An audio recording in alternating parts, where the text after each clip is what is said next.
Hello, hello, hello. Welcome back to another episode of My Raw Vegan Journey. I'm Anjolie. It's nice to see you. So, I wanted to talk a little bit today about yesterday's Thanksgiving dinner. It turned out really good, but there were a couple of things that bothered me about the dinner itself. The first thing was the mushroom gravy. It tasted great. However, its appeal, the eye appeal just wasn't very appealing. It also didn't sit well with my guest. So I am on a search for a new gravy recipe. So if anyone has any ideas or thoughts, I would greatly appreciate it if you leave me a comment in the comment section below. And let's talk gravy. Gravy man. So, on that note, the mushroom gravy was great for me. It tasted good. However, if you saw the video yesterday after the reveal of the dinner, the gravy looked kind of like dirt. And it didn't really enhance the cauliflower mashed potatoes, which next time I make those, I will not add coconut aminos for extra flavor because it turned them a darker color, which did not in any way resemble mashed potatoes. But on that note, we have learning curves at every turn in life practically sometimes, especially being a raw vegan fruitarian like myself. So easily distracted sometimes. In my raw vegan journey, I discovered a book called The 80-10-10 Diet by Dr. Douglas Graham. That book has been a life-saving device for me. It has taught me a lot about our natural diet for our species-specific diet. And if you think about it, if you go back to a time that predates the discovery of fire, humans would not have cooked any of their food, and they would have eaten what they could smell that smelled good to them. And sweet fruits want to be eaten. They only smell good when they are ripe and their seeds are mature enough to start another plant or another tree or another shrub or whatever needs to grow in order to produce more fruit. So I had a experience with some red grapes that made my mouth feel really, really dry. The more I ate, the drier it got. And I was like, that should not be. So I got on Google and I found out that grapes have a lot of tannins and they produce this bitterness when they don't want to be eaten. So that means that their seeds have not matured enough to start another grapevine. So basically I was eating unripe grapes and my mouth was really feeling the repercussions from that. So lesson learned about that. But anyway, we as the human species, just like any other animal that might eat some seeds, we're not meant to digest seeds. We're meant to pass them through so that they can ferment and grow a new plant.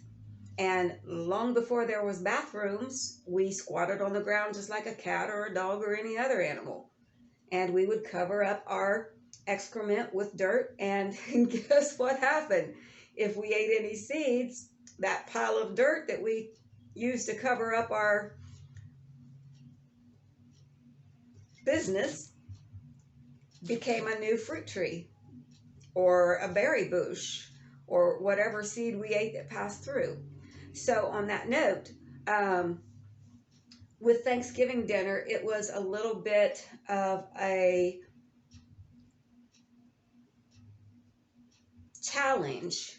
That's the better word. It was a bit of a challenge to come up with something that was edible, presentable, easy to digest, and tasted great to someone who does not follow the same lifestyle that I do. And for the most part, it worked out great. However, my friend was not used to having all that raw fiber, so it didn't set well.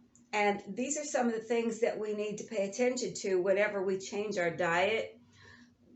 When you eat the standard American diet, also known as the SAD diet, because, I mean, look at people all over the world. They're suffering from chronic diseases and obesity, and that's because they're eating foods that give no nourishment to their body.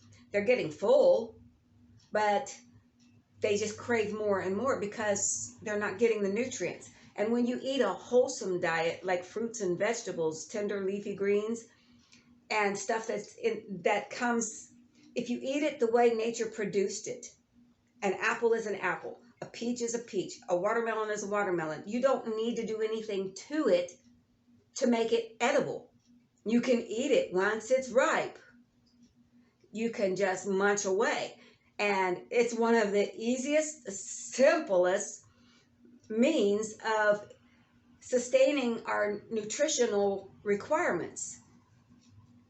And it's so easy, and it's not time consuming at all. What was time consuming was preparing this Thanksgiving dinner because I had to dehydrate stuff.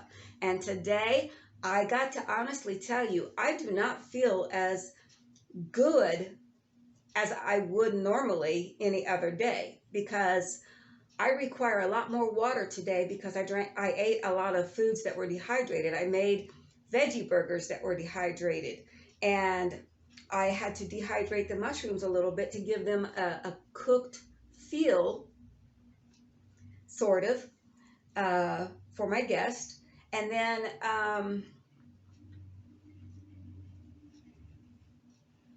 our bodies require a lot of water. On any given day, we should be getting anywhere between 3 and 4 liters of water. That's about 4 quarts of water a day, or give or take. Typically, it would be better if we got that water from our fruits and our vegetables because that's the purest form of water there is. However, I'm not going to get into a lengthy discussion because I basically wanted to talk about Thanksgiving dinner. And while it was really good and enjoyable, it was also very dehydrating. And if you know the body, our organs need water to function. Our heart needs water, our liver needs water, our stomach needs water, our pancreas, our kidneys. Our bowel movements require water. If you're dehydrated, you're probably having a hard time going to the bathroom. I will tell you that right now. But get yourself hydrated really good and things are going to start flowing. So, I'm trying to think if there was anything else that I could have improved on if I ever decide to make a dinner like that again. So the gravy and the cauliflower mash. The stuffing. The stuffing was actually veggie burgers that didn't have a binding agent. So, because I was trying out something with avocado that I saw from Dr. Graham, and they tasted really good, but they didn't stick. So I like a burger that sticks. If I'm going to make a veggie burger for someone who is not on the same lifestyle that I am, I want to make sure that they have a pleasant experience with it. So I grind up flaxseed or chia seed, and I use those as a binding agent. And while that might not be optimal, it's okay once in a while, but not frequent. So those three things right there, I think that I could make a stuffing that could be a little moister, and maybe the next time have a sticking agent to it. Maybe find something healthier than flaxseed that is actually digestible. So we're going to look into that.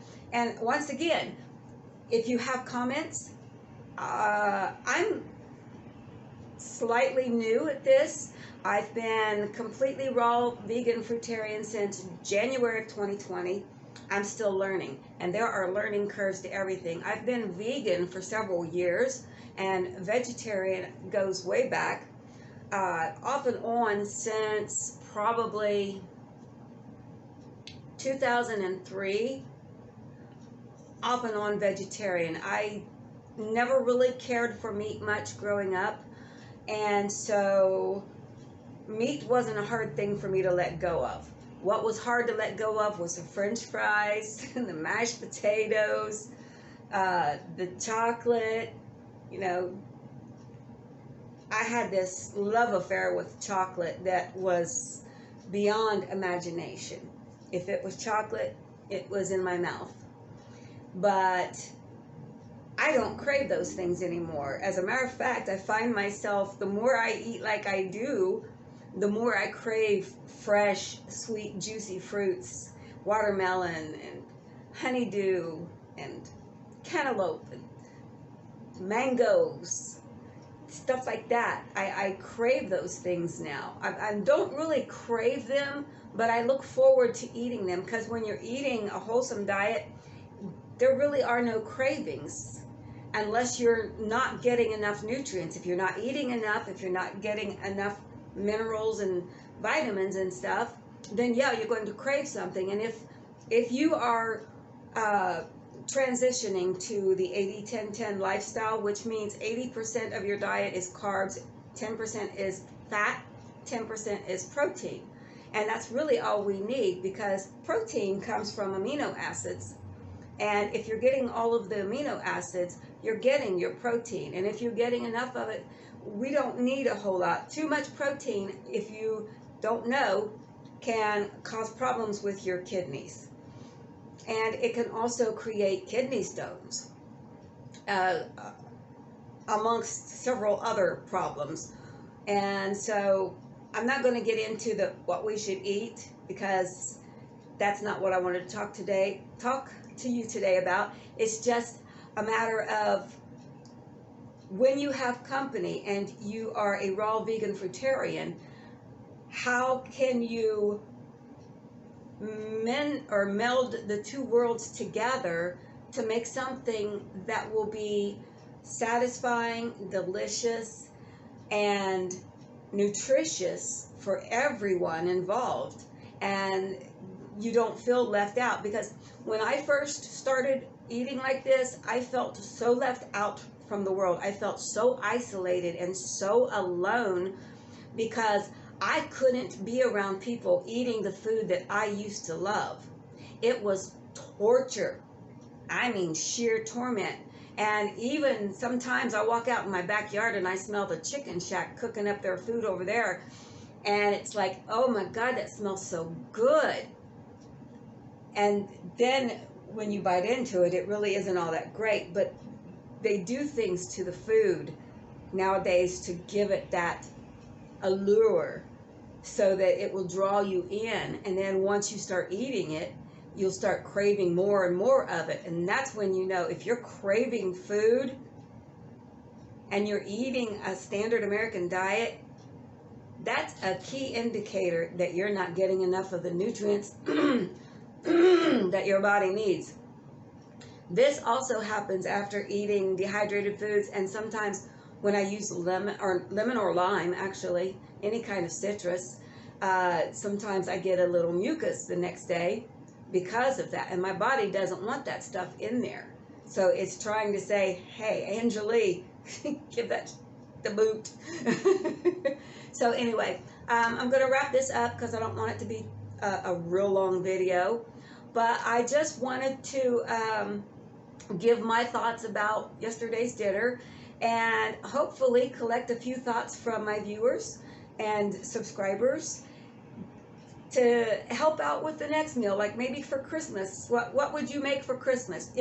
If you have ideas on a great Christmas dinner that can incorporate both the raw vegan fruitarian lifestyle and introduce somebody who's on a standard American diet to a better way of eating and dining, and bring the two together, please, please, please, please, please leave a comment down below. And I would love to hear from you. So, whether you're new or old to my channel, I love you, and I'm wishing you every happiness and every joy. Peace.